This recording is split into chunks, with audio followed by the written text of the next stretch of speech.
Summer in America once killed thousands every year. 1,500 souls in 10 days, 2,000 more in a single brutal heat wave. Newspapers published death lists like weather reports. Until a forgotten invention, born in the industrial shadows of Detroit and perfected by a grieving farm boy, ended 40,000 heat deaths and reshaped where millions could survive. But how did the deadliest rooms become the safest, and who risked everything to make it happen? In the stifling summer of 1896, New York City became a graveyard for the poor. Over 10 days, 1,500 people died, most of them packed into tenements already thick with disease and despair. The city's newspapers printed names in columns, day after day, as if tracking the weather.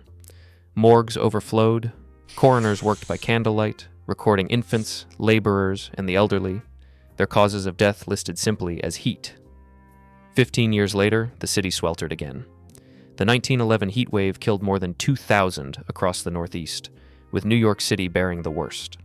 Hospitals ran out of beds, streets filled with the sound of ambulance bells and the wail of mothers clutching lifeless children. Horses collapsed beside their drivers, adding the stench of death to air already thick with humidity. In Boston, mail deliveries stopped. In New York, bodies were carried down cramped stairwells, past neighbors too weak to help. These were not isolated tragedies, they were mass casualty events. Heat did not discriminate, but poverty made it lethal. With no relief at night, families sat on stoops until dawn, desperate for a breath of moving air. The city's only defense was hope for rain. Year after year, the toll grew. By the early 1900s, heat waves claimed thousands in a single week, and the pattern repeated across every crowded city in America. The numbers were unrelenting. Each summer a roll call of the dead, each year a reminder that survival was never guaranteed. On New York's Lower East Side, tenement buildings pressed shoulder to shoulder, trapping heat behind their brick walls. Nearly 100,000 people shared rooms so cramped that 5 or 6 family members slept side by side, often without running water or a single window to open. At night, the air turned thick and unmoving.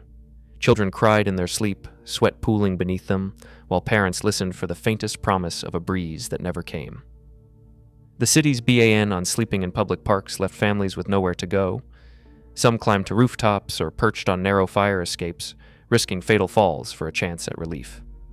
Infants just weeks old withered in the stifling dark, their lives measured in hours when the mercury surged. Factories offered no escape.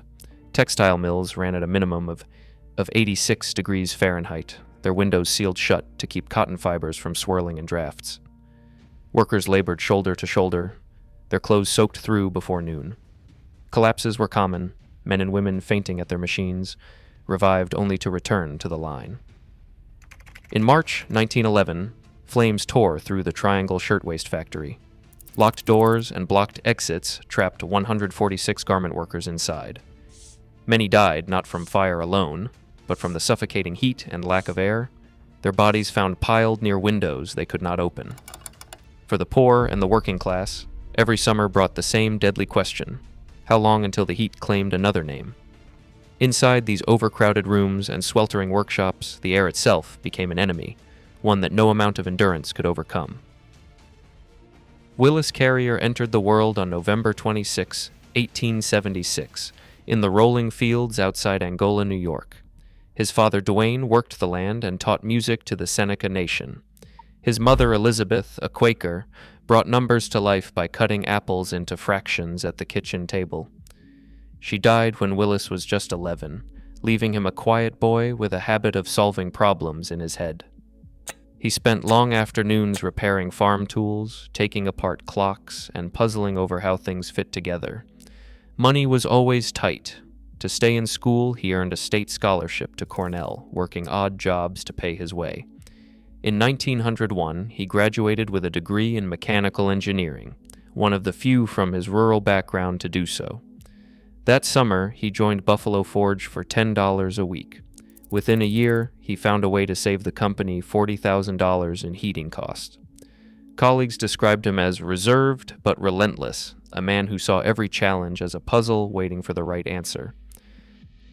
On a foggy night in Pittsburgh, Willis Carrier waited for his train, watching the mist swirl beneath the station lights.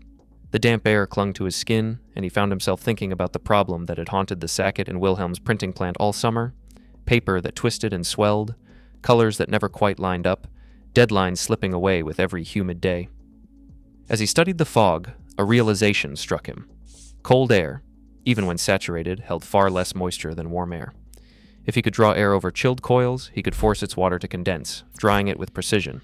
It was a simple idea, but no one had ever tried to control humidity this way. Back in Buffalo, Carrier sketched his design. On July 17, 1902, he submitted the blueprints for what would become the world's first modern air conditioning system. The installation at Sackett and Wilhelms used cold water running through repurposed heating coils, fans to move the air, and careful controls to hold the factory at 55% relative humidity. The cooling power matched melting 108,000 pounds of ice each day. The results were immediate, no more wrinkled pages, no wasted ink, and production ran on schedule. Carrier filed for a patent, granted as patent number 808,897 in 1906. 9 years later, he presented the rational psychrometric formulae, a scientific foundation for the entire industry. What started as a puzzle on a train platform had become a new science, and the man who solved it was just getting started. Buffalo Forge shuttered its air conditioning division in the shadow of World War I, forcing Willis Carrier and 6 colleagues to gamble everything they had. On June 26, 1915, they pooled $32,600, their combined life savings, and formed a new company in an uncertain world. The original 7 signed the papers in a cramped office, their names inked beside the promise of a technology no one could yet imagine needing. Within 18 days, they landed their first contract, a fuse loading plant for the American Ammunition Company. The war effort would depend on steady hands and cool air. 10 of their first 29 jobs came from munitions plants, where uncontrolled humidity could mean disaster. Carrier worked through nights, troubleshooting systems that had to function perfectly or risk lives on the front. Every dollar was at risk, every mistake personal. In 1917, the team hired Margaret Ingalls, one of the first female engineers in America, to help meet the growing demand. The company survived on nerve and invention, each contract a lifeline, each solved problem another step from obscurity to industry. Memorial Day weekend, 1925. Times Square pulsed with the restless crowds of summer, and inside the Rivoli Theater, anticipation mixed with skepticism. Paramount Pictures had staked its reputation on a new experiment, a $100,000 air conditioning system, the largest ever installed in a public venue. Adolf Zukor, the studio's chief, took his seat among an audience armed with folding fans, expecting little more than another sweltering afternoon. The first show began in stifling heat. The system had started late, and tempers ran high. Then, as the reels flickered to life, a cool breeze swept through the auditorium. Fans dropped to laps. People sat up straighter. By intermission, the theater was buzzing, not just from the film, but from the shock of comfort. Lines stretched down 7th Avenue, as word spread that the Rivoli was the only place in New York where summer had surrendered. That summer, box office receipts soared by $100,000 over the previous year. Within 5 years, over 300 theaters across the country had ordered Carrier's machines. The impact rippled far beyond Broadway. With air conditioning, the South and West, once economic afterthoughts, became magnets for growth. Texas alone would see its population jump by 170% in the second half of the century. Today, 9 out of 10 American homes are cooled by the technology born in that moment. Carrier's invention had done more than tame the heat. It had redrawn the map of a nation. 9 out of 10 American homes now depend on air conditioning, yet every degree cooled comes with a new cost: energy, climate, and equity. As summers grow hotter, the question isn't whether we can live without AC. It's whether we'll innovate again before heat becomes history's next crisis.